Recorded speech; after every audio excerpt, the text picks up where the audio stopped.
ဝိပဿနာထိုင်တဲ့အခါမှာပေါ်လာတဲ့အာယုံကိုရှုပွားလို့ရတယ်ဘယ်ဟာပဲဖြစ်ဖြစ်ပေါ်လာတဲ့အာယုံထဲမှာလည်းပိုးထင်ရှားတဲ့ဟာကိုရှုဖို့လိုတယ်ပျောက်သွားတာတွေလိုက်ရှာဖို့မလိုဘူးပေါ်လာတဲ့အာယုန်တွေဟာ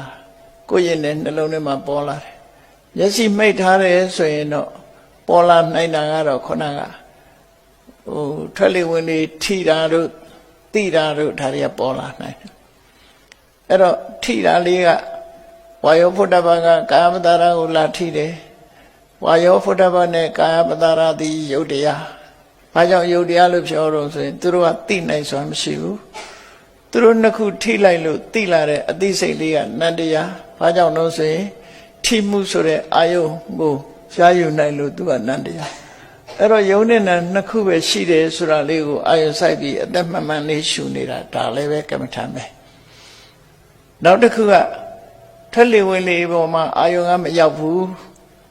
ထိုင်တဲ့ကြမ်းပြင်နဲ့ကိုယ်ခန္ဓာကိုယ်နဲ့ဆိုရင်လည်းထိုင်တဲ့ကြမ်းပြင်ကမာကြောနေလို့တိတာနေတယ်တိတာနေထိုင်တဲ့ကြမ်းပြင်ကဖုတ္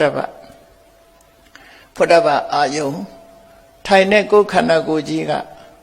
ကာယပတာရဟောဖုတ္တပနဲ့ကာယပတာရပေါင်းလိုက်တဲ့အခါမှာနာတာလည်းသိတယ်ပြော့တာလည်းသိတယ်ဟောအဲ့ဒါလည်းပဲထွက်လေဝင်လေလိုပဲကြမ်းပြင်ဆိုတဲ့ဖုတ္တပယုံနဲ့ကိုယ်ခန္ဓာကိုယ်ထိနေတဲ့ကြမ်းပြင်နဲ့ထိနေတဲ့ခန္ဓာကိုယ်စိတ်ပိုင်းဆိုတဲ့ကာယပတာရအဲ့ဒီနှစ်ခုပေါင်းစပ်ပြီးတော့ထိမှန်သိနေတဲ့အသိစိတ်ကလေးကနတ္တရားဟောယုတ်တရားနဲ့နတ္တရားဒါလေးအာယုံပြုနေလို့ရှိရင်လည်းပဲဝိပဿနာဖြစ်တယ်အဲ့ဒီအချိန်မှာဒီနှစ်ခုကိုပဲအာယုံစိုက်ပြီးတော့သိနေအောင်လုပ်ရမယ်မမြဲတာတွေဘာတွေရှောက်မတွေးနဲ့အောင်သူ့ဘာသူသိလာမှာ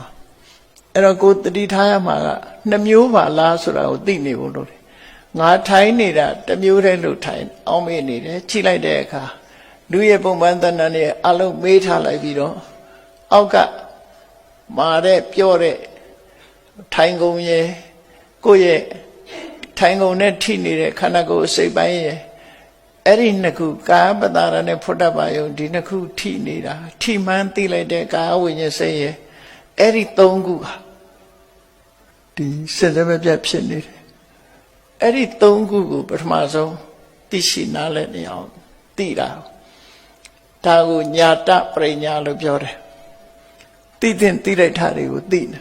ခုသိတာ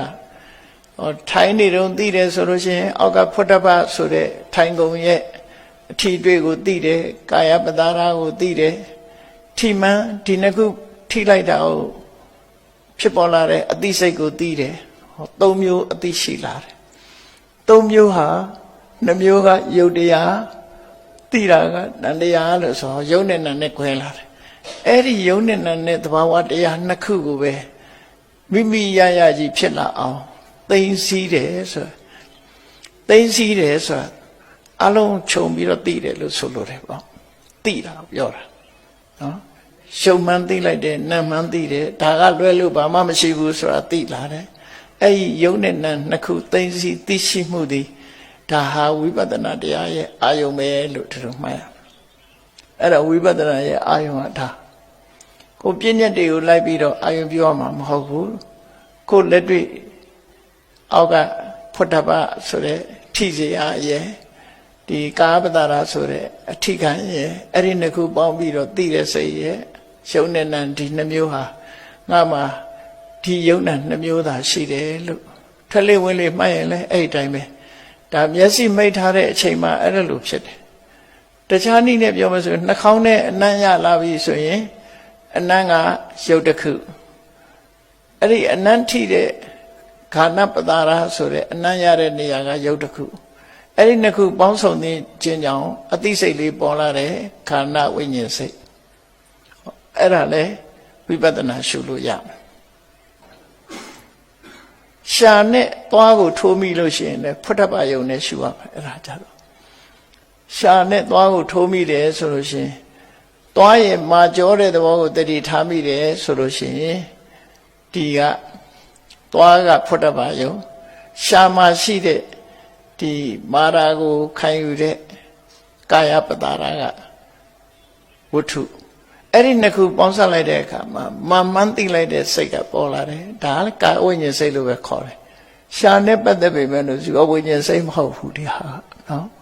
အရာသာနဲ့ကြတော့မှဇီဝဝိညာဉ်စိတ်လို့ပြောရမယ်အဲ့ဒါခန္ဓာ၅ပါးမှာဖြစ်နေသမျှအာယုန်တွေကိုအခုလို့ဆင်ញင်သုံးသပ်လို့ရတယ်ပေါ့နော်မျက်စိဖွင့်လိုက်လို့မြင်တယ်ဆိုလို့ရှိရင်လေအစင်းအာယုန်ကတစ်ခုထိုအစင်းအာယုန်ရဲ့ထင်ဟရစက္ခုပတာရကတစ်ခုအာယုန်နဲ့ဝတ္ထုနှစ်ခုပေါင်းစပ်လိုက်တဲ့အခါမှာမြင်သိစိတ်လေးပေါ်လာတယ်အဲ့ဒါနတ်တရားဟော